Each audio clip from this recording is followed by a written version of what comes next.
Assalamualaikum warahmatullahi wabarakatuh. Waalaikumsalam warahmatullahi wabarakatuh. Oke, jadi pada hari ini kita akan belajar mengenai fikih. Nah, sebelum kita mulai pembelajaran, marilah kita sama-sama membersihkan tempat belajar kita. Dibersihkan dulu ya, Mas. Mungkin ada yang kotor. Nah, untuk pelajaran kita kali ini, misal kita ya bisa berkaitan lah dengan materi kita. Ntar materi kita itu tentang sholat kan. Nah, sholat itu dalam keadaan darurat itu diperbolehkan. Nah, kita ini kan juga belajar tuh termasuk ibadah. Nah, itu juga misalnya nggak ada kelasnya dalam keadaan darurat juga bisa kayak gini di ruang tamu seperti ini. Yang penting kita belajar. Nah, sebelum kita belajar, marilah kita berdoa sebaiknya. Berdoa dipimpin oleh ketua kelas. Ketua kelasnya silakan memimpin doa.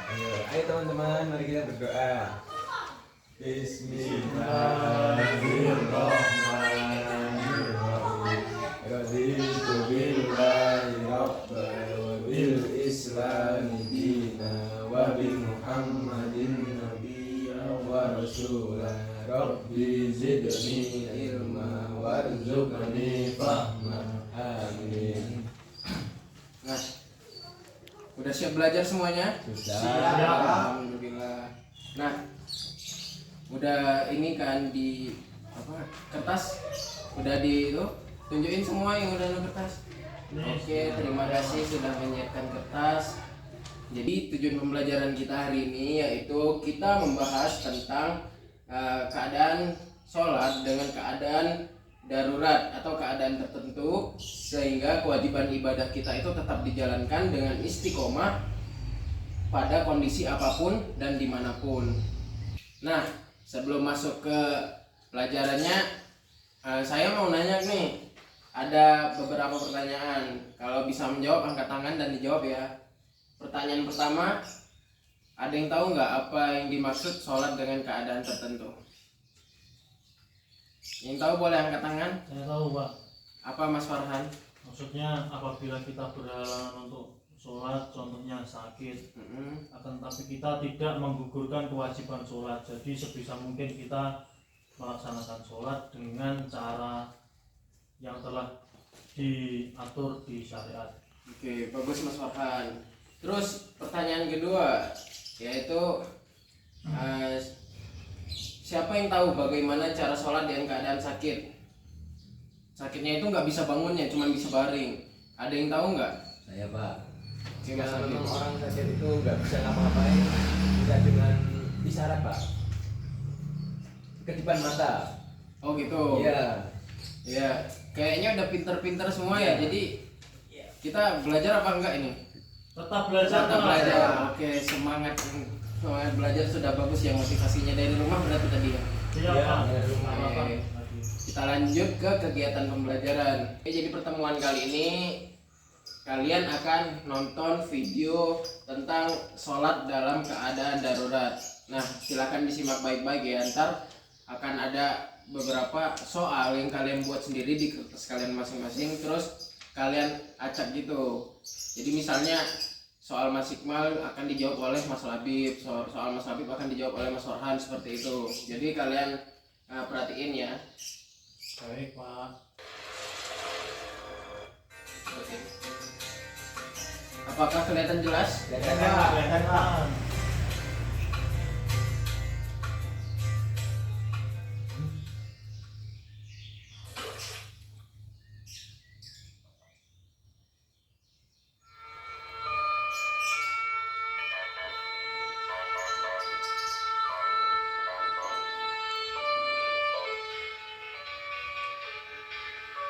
Assalamualaikum. Berjumpa kembali dengan pelajaran fikih. Kali ini kita bahas Saya ikutin aja ya. Iya Pak. Pak. dikategorikan sebagai muslim apabila ia melaksanakan sholat. Namun ada kalanya seorang muslim terkadang mengalami kendala dalam melaksanakan kewajiban ini. Kondisi tersebut adalah berupa keadaan yang sifatnya darurat, contohnya ketika dalam perjalanan.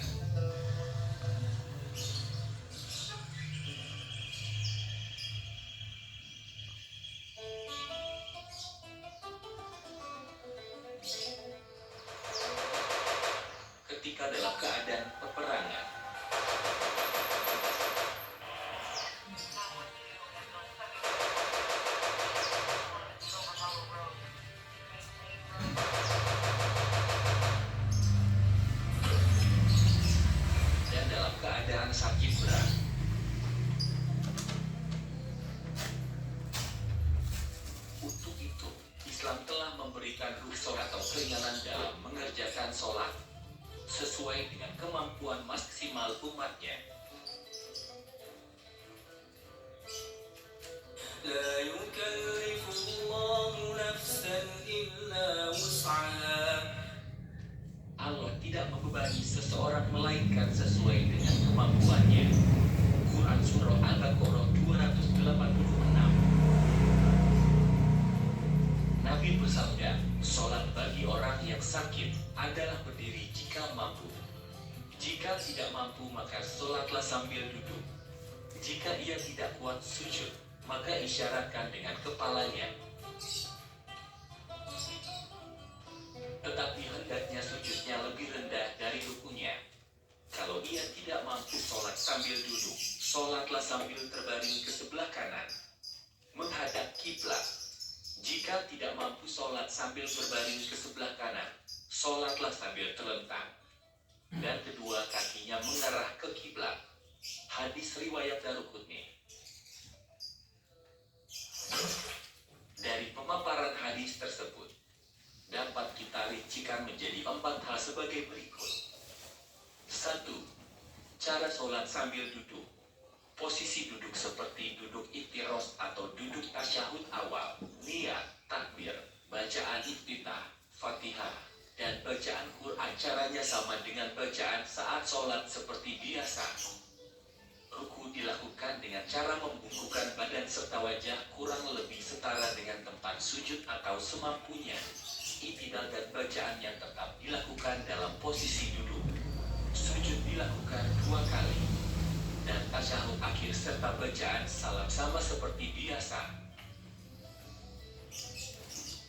Cara sholat sambil berbaring pada lampu dilakukan dengan menghadapkan tubuh ke arah kiblat atau miring ke kanan. Semua bacaan sama dengan sholat ketika berdiri. Ketiga, sholat dengan tidur terlentang. Dengan cara kepala ditinggikan dengan bantal dan muka diarahkan ke kiblat, lalu berniat sholat. Ruku dan sujud cukup dengan kedipan mata. Bila masih tidak bisa, cukup dengan hadis selama masih sadar. Dan bacaan sholat sama seperti biasa. Yang keempat adalah sholat dengan isyarat, yaitu dengan cara menghadapkan tubuh ke arah kiblat. Ini dilakukan apabila seseorang benar-benar dalam keadaan sakit parah, sehingga tidak memungkinkan untuk melakukan gerakan sholat seperti biasanya. Dan bacaan sholat sama dengan bacaan seperti dalam keadaan biasa. Berikutnya adalah tata cara sholat dalam kendaraan. Hal ini termasuk ke dalam kategori sholat dalam keadaan darurat, terutama jika tidak memungkinkan untuk melakukan sholat secara sempurna. Bersuci atau wudu bila tidak memungkinkan karena keterbatasan air, boleh diganti dengan tayamum. Jika tidak memungkinkan sholat sambil berdiri, maka boleh sholat dengan duduk semampunya.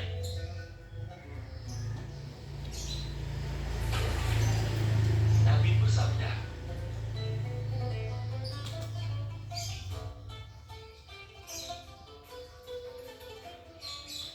sholatlah sambil berdiri. Jika tidak mampu, sambil duduk. Dan jika tidak mampu, sholatlah sambil berbaring. Hadis riwayat Bukhari. Jika di atas kendaraan mampu sholat sambil menghadap kiblat, maka wajib menghadap kiblat. Namun jika tidak memungkinkan, maka boleh menghadap sesuai arah kendaraan.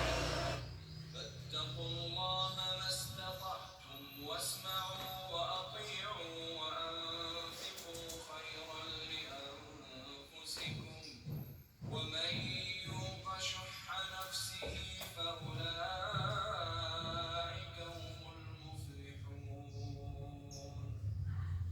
Maka bertakwalah kamu kepada Allah menurut kesanggupanmu, dan dengarlah serta taatlah, dan infakkanlah harta yang baik untuk diri. Dan barang siapa dijaga dirinya dari kekikilan, mereka itulah orang-orang yang beruntung.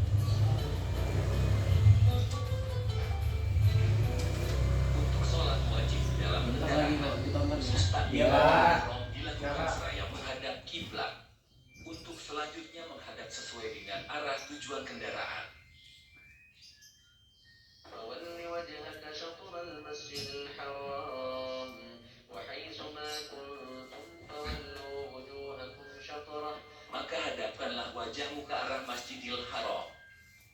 mana saja kamu berada, hadapkanlah wajahmu ke arah itu. Kali ini, agar teman-teman. Oke, videonya sudah selesai. Sekarang selanjutnya kan kalian sudah menonton nih. Menonton videonya, sudah memperhatikan. Iya, Pak. Nah, kalian buat pertanyaan di kertas kalian itu masing-masing buat satu pertanyaan. Ntar kertasnya diacak gitu. Kalau bisa jangan dapat pertanyaan sendiri. Oke Kak. Nanti kasih temennya yang menjawab soal dari kalian.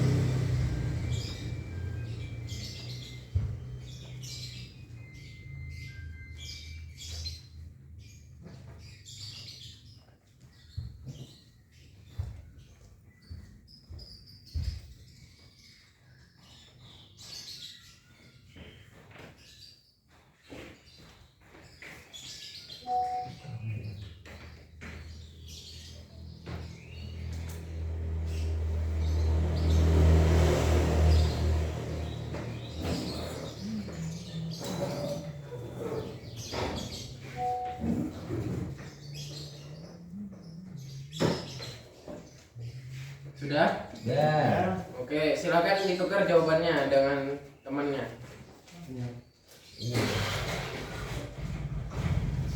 Ayo silakan Mas, dari Mas Labib dulu. Oke.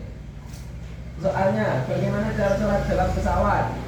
Caranya itu dengan pertama wudhunya tayamum dulu. Tayamum bukunya. Duduk dan mengikuti pokok arah pesawat kemana berada. Iya, mengikuti arah pesawat aja ya. Iya, betul. Oke. Betul nggak jawaban dari Mas Labib? Betul. Tepuk tangan dulu untuk Mas Labib. Lanjut Mas Farhan, silakan Oke. dibacakan soalnya. Soalnya bagaimana cara sholat ketika sedang perjalanan? Nah ini kan kalau di dalam perjalanan banyak kendaraan ya Pak. Ya. Contohnya dari pesawat tadi yang dicontohkan Mas Labib. Nah ini saya mencontohkan pada saat di kapal besar, kapal Iya. feri. Nah itu kan ada ruangan untuk sholat. Pasti. Akan tetapi untuk arahnya tidak sesuai kiblat biasanya. Iya. Jadi sholatnya bisa seperti sholat seperti biasanya. Akan tetapi arahnya itu mengikuti arah kapal. Mengikuti arah kapal aja ya. Iya. Mana? Yang lain jawaban dari Mas Farhan. Betul. Silakan Mas. Untuk pertanyaannya apakah boleh kita jamak sholat ketika sedang perjalanan? Jawabannya boleh. Jadi kita bisa menjamak takdim ya. Iya. Misalnya kita membarengkan sholat duhur sama sholat asar seperti itu. Oh gitu. Ya. Itu ada ini enggak Mas? Ada batasannya enggak? Maksudnya berapa kilonya gitu? Oh ada. Ada itu apa jenenge batasannya itu 83 km. Oh segitu. Iya. Oke. Beri tepuk tangan untuk kita semua. Selanjutnya ada yang bisa nggak menyimpulkan semua video tadi? Enggak, maksudnya nyimpulin beberapa aja gitu dari video tadi. Saya bisa, Pak. Silakan Mas Habib. Gimana pun perjalanannya, gimana pun keadaannya, pokok sholat, Pak. Yang penting sholat Betul, dalam Pak. keadaan apapun. Betul, Pak. Oke, karena agama Islam itu sebenarnya semua agama itu adalah mengajarkan kebaikan dan kemudahan, diberikan kemudahan. Sesuai dengan kalau agama Islam sesuai dengan ayat yang tadi dibacakan yaitu la yukallifullahu nafsan illa Wus'aha. Artinya Mas Farhan, Mas Yoda, Mas Rabi kok Mas Farhan lupa? Bahwa Allah tidak akan menguji, gimana Pak? Allah akan menguji kita sesuai dengan batas kemampuan kita, Pak. Ini Ya, aja, Allah Pak. akan menguji kita sesuai dengan batas kemampuannya. Oke, setelah semuanya sudah, saya kira sudah paham dengan materi kita kali ini. Sebaiknya kita tutup aja agar ya kita semua pulang lah ya biar cepat ya. Ya, Pak. Udah ngantuk ya semua. Sudah. Ada. Ya. Oke, silakan Mas Labib memimpin baca doa kafaratul majelis. Ayo teman-teman, sebelum kita pulang, mari kita berdoa bersama-sama.